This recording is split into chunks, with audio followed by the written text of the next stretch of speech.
Saturday night ஒரு சூப்பரான travel பண்ணி எங்கள் மாமா வீட்டுக்கு போயிட்டோம். எங்கள் மாமா வீட்டில் வந்து புதுசாக வீடு கட்டுறாங்க அப்படின்றதுனால ஸ்டார்டிங் ப்ரேயர் வைக்கிறோம் வாங்க அப்படின்னு சொல்லி கூப்பிட்ருந்தாங்க. அங்கே போயிட்டு நைட்டு சாப்பிட்டு டின்னர் முடிச்சுட்டு படுத்து தூங்கிட்டு மார்னிங் 6 o'clockலாம் எழுந்து குளிச்செல்லாம் முடிச்சுட்டு எல்லாமே வந்து ரெடி ஆகிட்டோம். தலை வந்து ஈரமாக தான் இருந்துச்சு காலையில். ஏன் அப்படின்னா 6:30 to 7:30க்கெலாம் ப்ரேயர் முடிச்சிடணும் அப்படின்றதுக்காக வந்து ஃபாஸ்ட்டாக எழுந்து செஞ்சுட்டோம்.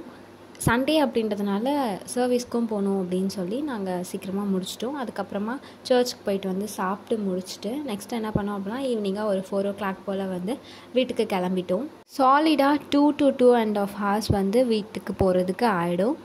2 ரூட் இருக்குது. செங்கல்பட்டு போய்ட்டும் போகலாம், திருப்பூரூர் போயிட்டு தாம்பரம் சைடும் போகலாம். இன்றைக்கி நாங்கள் வந்து எந்த சைடு ஃபஸ்ட்டு பஸ் வருதோ அப்படி ஏறிடலான்னு சொல்லிட்டு தாம்பரம் சைட் பஸ் ஏறி நாங்கள் வந்து வீட்டுக்கு வந்துட்டோம். வரப்போ வந்து இந்த இடத்துல டிராஃபிக்கே இருக்காது. ஏன் தான் டிராஃபிக் ஆச்சு அப்படின்னே தெரியல. எனக்கு சிட்டி சைடு வந்தாவே இதுதான் ஒரு கஷ்டம். உங்களுக்கும் அப்படி இருந்தால் கமெண்ட் செக்ஷனில் கமெண்ட் பண்ணுங்கள்.